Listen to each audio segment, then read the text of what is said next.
This is a small clip from one of my main videos. If you like it, then please check out the original video. Okay, bye, love you. And that about does it for the tale of silly bands themselves. The trend faded away at the end of 2010. No one really talked about them anymore, and they slowly started to become just a thing of the past. A few months later, out comes Silly Bandz the video game. Silly Bandz play the craze for Nintendo DS. Look, I know what I said earlier about trends like fidget spinners and bottle flipping and stuff, and I still believe that Silly Bandz were a cooler and better trend to be a part of, but at least with these trends, I can kinda see how you'd make a game out of them, or at least just a stupid iPhone app or something. They're perfect for that sort of thing. In fact, at one point, there was a Silly Bandz mobile game available for download, and based on this trailer, goddamn, I missed out. This is insane. The game was eventually removed from the App Store, but rest assured this brand is still totally thriving. Now, considering the idea of Silly Bandz couldn't work out as a mobile game, imagine what a Nintendo DS game about them would be like. Oh boy, this ought to be something special. Now, to be fair, the DS has all kinds of games based on real-world toys. Most of these actually make sense to exist in my opinion, because the products they're based on have some sort of personality or substance to them, which makes it easy to imagine what a video game about them could be like. But Silly Bandz? How are you gonna make a physical Nintendo DS game that you had to go to GameStop and buy about Silly Bandz? Honestly, I can't say I'm not intrigued. Stuff like this is right up my alley. I've always been fascinated with video games based on real-world products, especially on the DS and Wii. I always know they're not going to be good, but they're still interesting to me. And Silly Bandz is certainly no exception. Hell, this game in particular even goes the extra mile and contains an exclusive video game-themed pack of Silly Bandz, which is honestly pretty cool. But now let's actually play the game. Got any guesses of what it'll be like? What, with all these crazy shapes, characters, and objects to take inspiration from, you'd think they came up with something crazy for this game, right? Something that really captures the essence of Silly Bandz and the trend surrounding them, right? Well, let me just show you what this game's actually about. Give me a second.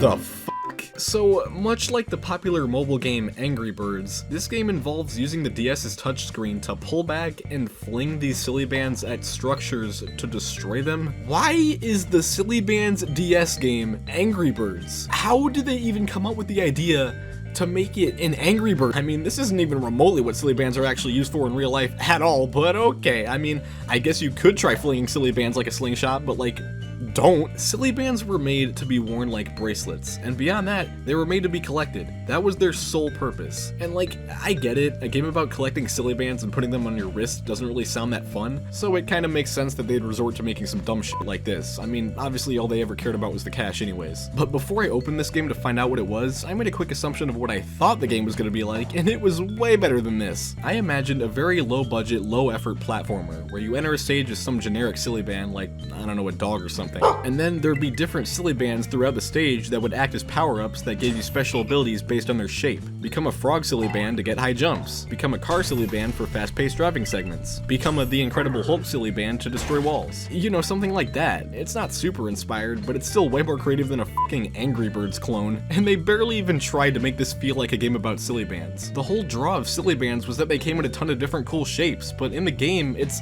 the Silly Bandz that we're using are circles. We're launching circles. Like, what? If you were in the 2nd grade and showed up to school wearing a bunch of circle-shaped Silly Bandz, even the damn teachers would bully your ass. But alright, fuck it, let's just play it. We start with this main menu that plays some rather mischievous music in the background. Like, whoa. Things are about to get silly up in here. Firstly, tapping this armless peg-legged freak in the corner brings up a screen that asks you if you want to erase all your data. The idea of losing all of my Silly Bandz Play the Craze data is genuinely terrifying to me, so I'm out of here. Let's start with the adventure mode, guys. We're going on an adventure. It's Angry Birds. So we've got 4 worlds here, each one having 10 levels and its own distinct theme. In total, 40 shitty Angry Birds levels for $20. Nature is the first world we play in, and guys, get a load of this plot. Some Silly Bandz have been kidnapped and imprisoned. You must unlock the cages to collect them. What? So instead of shooting Silly Bandz at these structures to kill pigs, we shoot them in order to free these imprisoned Silly Bandz from their cages? Like, does this game hear the words that are coming out of its mouth? Who is out here kidnapping rubber bands? What kind of universe are we in right now? Oh, back from a long day of kidnapping people, I see, huh? Got any pictures? Alright, hear me out. Someone on the dev team was definitely smoking the silicone they used to make these damn Silly Bandz with that fucking story. But I mean, yeah, that's pretty much it. That's basically this game's way of pretending this makes any sense as a Silly Bandz escapade. So we go through each level with various arrays of Silly Bands, most of them being shaped like stupid ass circles. Each level has a few cages we need to touch in order to free the Silly Bands trapped inside. Those Silly Bands have interesting shapes, but that doesn't mean squat because they don't do anything and just get sent to your collection. Once you free all of the caged Silly Bands in one level, you unlock the next one, and you just keep going and going until you either beat the game or kill yourself. Now of course, new level elements come into play as you progress, attempting to make things interesting, but ultimately failing. For starters, differently colored blocks have different levels of resistance, and similarly, differently colored Silly Bands have different strength levels. So to reduce the resistance of a certain block, you've got to hit it with a band of equal or greater strength. Basically the same idea as the different materials of blocks in Angry Birds, just way more confusing. The further into the game we go, the sillier the level elements start to get. Some levels have these floating Silly Bands projectiles that get added to your ammunition upon being touched, and we've got exploding blocks, which are just nuts. $20 this game. Then we got sticky blocks, trampoline blocks, clouds that drop various items when you pass through them, magnets that alter your trajectory. My god, silliness overload, holy shnikey. Finally, there's my personal favorite, this purple block. Now what I want you to do is look real closely at what this block does, and just try to describe to me what it's doing, okay? Have a look.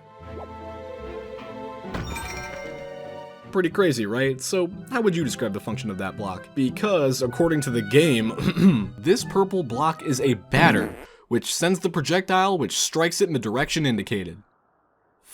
What? This game is just an incoherent pile of nothing. And that applies to the level design too. Most of these levels just feel like randomly placed blocks, and the level elements I just mentioned can make things a bit more fun, but it never feels like they're being put to any meaningful use. There are plenty of ways you could make interesting levels and gimmicks with these set pieces, but they never did that. They didn't even attempt to play around or experiment with these pieces, and as such, none of these levels even remotely stick out. The themes of each world, nature, maritime, party, and fantasy, don't have anything to do with the gameplay at all either. Regardless of what theme you're in, the levels still just feel like random messes of tiles. A lot of levels will have these impenetrable stone structures that go with the theme of the level, I guess, but those are just annoying and get in your way. I mean, at this point, the only thing that could save this game from being dumb AF is the different projectiles available to take these structures down with. I hope they're interesting at least. Well, aside from the differently colored circles, we've also got stars, which, holy shit, are actual Silly Bands you can actually wear in real life. That's exciting. Ripping off the blue bird from Angry Birds, this star-shaped projectile splits into 5 circles when you tap the screen after launching it. However, these circles fly in 5 completely different and unpredictable directions from each other, making it borderline impossible to achieve whatever you hope to achieve with them. Then we've got the bomb Silly Band, another wonderful Silly Band for the kids, straight out of the organized crime pack. This bomb lets out an extremely pitiful explosion upon being tapped, and just...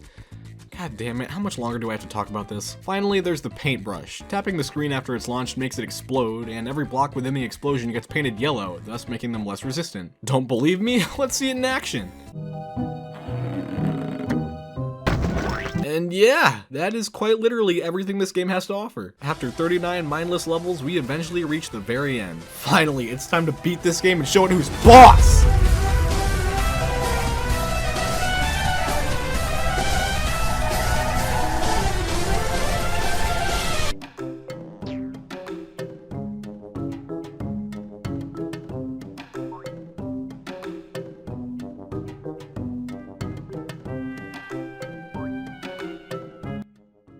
Wait a second, this is like, kind of like Angry Birds. After beating that final level, we get some nice, long, musicless, unskippable credits that show us just how many people in 2010 sat in an office every day to make this game a reality. So, final thoughts?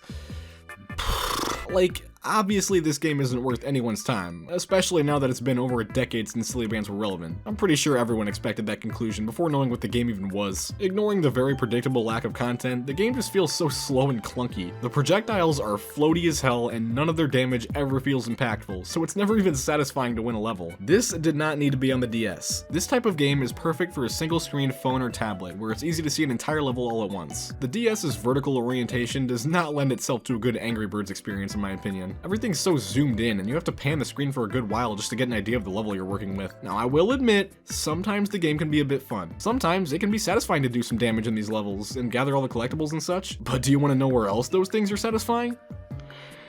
Angry Birds. Even though this game can have its fun moments, I'm sorry, but whether it's now or 10 years ago, Angry Birds has always been a better option than this. It costs 99 cents as opposed to the $15 it still costs to buy this game new. You can download Angry Birds as an app rather than needing to buy a whole ass cartridge and have it take up your DS's game slot. And Angry Birds has hundreds of levels as opposed to this game's fucking 40. Silly Bandz Play the Craze would have honestly been a fine enough DSiWare title. Something you could download for a low price to give yourself a quick distraction. As a physical game though?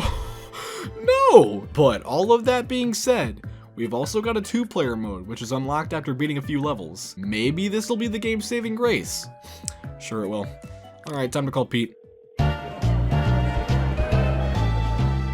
Wow, hey, you're visually attractive. Thanks. Yeah, no worries. Hey, are you a pharmacy? 'Cause you're the only farm I see. Wait, no, I said that wrong. Farm animal? The only farm animal I see? No, barn animal. You're a barn animal. I have Silly Bandz. I'm sorry, but I actually have a boyfriend. Oh. Would you like another one? Oh, shoot, hold on a second. What's up, man? Yo, Pete, they got a 2-player mode on this Angry Birds. You wanna get in on this? Sure. Alright, well, it's been real, but I'm just not feeling the connection you're feeling. Sorry for the heartbreak, I'ma head out now. What? God, I am having a rough day. Anyways, what are we doing here? It looks like we just take turns playing a level and whoever gets the highest score wins. Who would ever play this? Whatever, you go first. Shit, not bad. Alright, your turn. Oh boy, I'm excited. Let's...